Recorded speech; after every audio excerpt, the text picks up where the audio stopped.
मैं डॉक्टर सुबोध कुमार झा, साहित्य प्राध्यापक, श्री जगदम्बा संस्कृत महाविद्यालय, बाथो, दरभंगा में कार्यरत हूँ। महाविद्यालय बंद होने के कारण इस महामारी के चलते ऑनलाइन पढ़ाई की व्यवस्था की गई है। इस विषम परिस्थिति में छात्रों को मूल रूप ऐसे विषय वस्तु पर प्रकाश डालना पड़ता है जो परीक्षा उपयोगी हो और सभी खंडों के सभी छात्रों को लाभ हो। ये महाविद्यालय के उन छात्रों के लिए जो स्वशास्त्र के रूप में साहित्य अथवा प्रतिष्ठा के विषय में साहित्य लिए हुए शास्त्री प्रथम खंड एवं द्वितीय खंड एवं तृतीय खंड के सभी छात्र इस प्रश्न उत्तर से लाभान्वित हो सकते हैं। साथ ही साथ उपशास्त्री प्रथम खंड एवं उपशास्त्री द्वितीय खंड के भी छात्र इसे परीक्षा उपयोगी बना सकते हैं। आज हम प्रकाश डाल रहे हैं भवभूति कवि के ऊपर। कहते हैं कि भवभूति कवि का वर्णन संस्कृत साहित्य जगत में खास करके नाट्य के क्षेत्रों में अति विख्यात हैं, सुविख्यात कवि माने जाते हैं। कालिदास के बाद यदि किसी कवि का स्थान नाट्य शास्त्र में आता है तो वो भवभूति कवि का है। एतदर्थ भवभूति के जीवनी पर प्रकाश डालने का हम प्रयास करते हैं। उत्तर है, संस्कृत साहित्य के नाट्य जगत में कालिदास के बाद महाकवि भवभूति का मूर्धन्य स्थान है।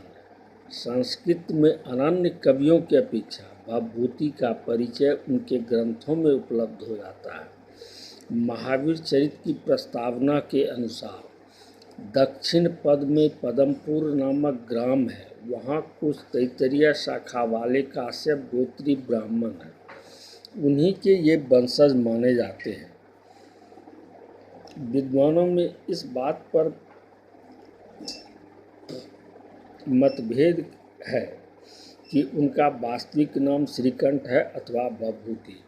प्रसिद्ध टीकाकार वीर राघव के अनुसार इनका नाम श्रीकंठ था। इनकी रचना सांबा पुत्रात भवभूति पवित्र मूर्ति गरिजाया स्तनो वंदे भवभूति ताननो में भवभूति का प्रयोग देखकर उन्हें भवभूति कहा जाने लगा। परंतु प्राचीन काव्य शास्त्र तथा सुक्ति ग्रंथों में भवभूति के श्लोक भवभूति नाम से ही उद्धृत किए गए। कहीं भी श्रीकंठ नाम से उनको उद्धृत नहीं किया जा सकता है। चूँकि इनका पिता का नाम नीलकंठ था, इसीलिए समतुल्य मानकर इनका श्रीकंठ नाम रखने पर विचार। चूँकि राज तरंगिणी की चतुर्थ तरंग में लिखा है, कविर्वाक पतिराज श्री भवभूत्यादि सेवितः जीतो यो अशो वर्मा तत्पदस्तु अतिबंधताम कहने का तात्पर्य इससे अवगत होता है कि भवभूति यशो वर्मा के आश्रित कवि थे। वाकपति राजकृत गौड़वहो में भवभूति की प्रशंसा की गई है। गौड़वहो का रचना काल 740 ईस्वी के लगभग माना जाता है। इस तरह से भवभूति का 7वीं सदी में माना जा सकता है कि भवभूति 7वीं सदी के काल में। आगे चलकर राजशेखर ने काल रामायण में भवभूति को वाल्मीकि का अवतार कहा है। 8वीं सदी के काव्य शास्त्र में रीति के प्रतिष्ठापक आचार्य बावन ने भवभूति को उद्धृत किया गया।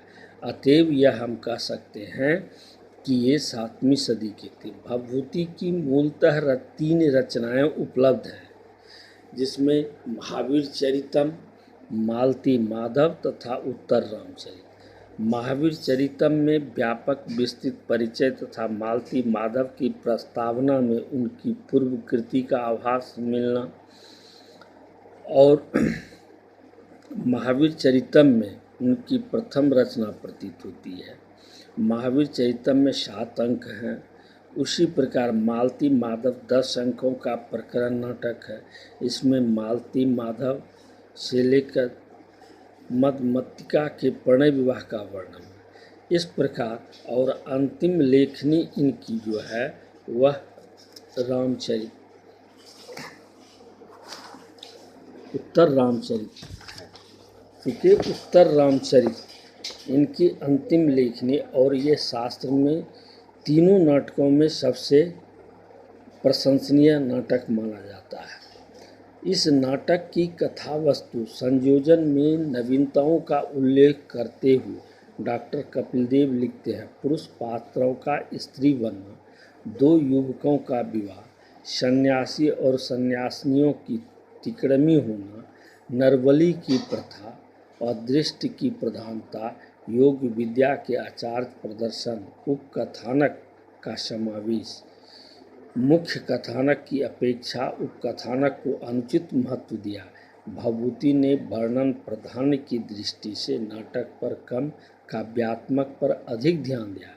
पंडित का मोह लंबे लंबे गद्य प्रसंग, क्लिष्ट दीर्घ समासयुक्त पदावली नाटकीय प्रवाह को समाप्त कर देती है। श्रृंगार रस का इसमें प्राधान्य है।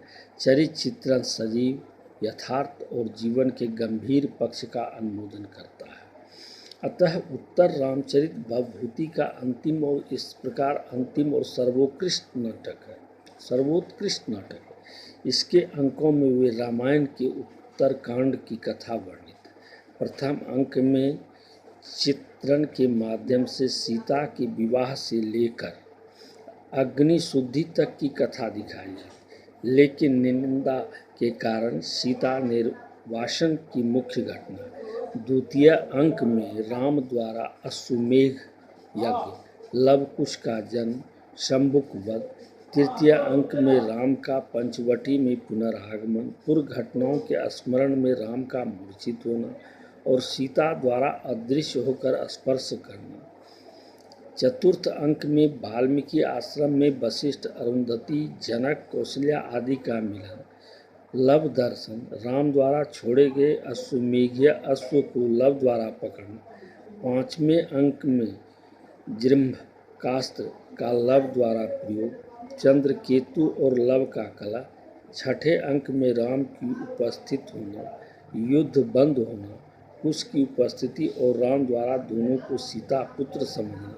सातवें अंक में गर्भांग के माध्यम से सीता को निर्दोष सिद्ध करना, राम सीता का मिलन दिखाया गया। अतएव उत्तर रामचरित 7 अंकों का है। भवभूति ने इस नाटक में अनेक परिवर्तन कर कथा वस्तु को नाटकोपयोगी बनाया। नाटक संविधान के दृष्टि से यह सर्वश्रेष्ठ नाटक। प्रथमांक का चित्र वीथी प्रसंग, दंडकारण्य में राम का आना, वासंती वार्तालाप, राम विलाप, गर्भांग योजना, कवि की उद्भावना शक्ति के उदाहरण। नाटकीय कौशल के अतिरिक्त कवित्व भी उच्च कोटि का है। छाया सीता की कल्पना में कवि ने कारुण्य को सर्वरस सिद्ध कर दिया है। अन्य नाटकीय विशेषताओं के अतिरिक्त करुण रस का प्रतिपादन कवि की अक्षय कृति का एकमात्र कारण है। अतएव भवभूति जैसे पंडित बहुज्ञ महाकवि की शैली पर उनके व्यक्तित्व की पूर्ण छाप है। भाषा और उनके भावों विचारों का वृत्ति की भांति अनुगमन करती है। या यूँ कहें कि भवभूति सर्वोत्कृष्ट रचनाकारों में से एक माने जा सकते हैं, क्योंकि यह पहले ही हमने कह दिया कालिदास के बाद यदि किसी की ख्याति हुई नाट्य शास्त्र में तो वो प्रस्तुत भवभूति ही ऐसे कवि है जिनमें कठिन से कठिन और कोमल से कोमल रचना करने की अपूर्व क्षमता है। चाहे वह वीर रस हो, श्रृंगार रस हो, किसी भी रस की प्रधानता को वो अति सुव्यवस्थित रूप से काव्य में उद्धृत करते हैं। इस प्रकार प्रेम की प्राप्ति, पुण्यों आदि का स्फुट होता है। नाटक के दृष्टि से भवभूति के नाटकों में संवादों का विस्तार, श्लोकों की पुनरावृत्ति और पाणिनीय प्रयोग, विदूषक का अभाव, भाषा की क्लिष्टता और परिचित शब्दों का प्रयोग उनकी शैली के दोष कहे जाएंगे। किंतु ओज गुण युक्त एवं करुण रस प्रधान कवि के रूप में भवभूति अपना शान अपनी रखते हैं। उत्तरे रामचरिते भवभूति विशेषतः यह पूर्ण सत्य एवं यथार्थ कथन है।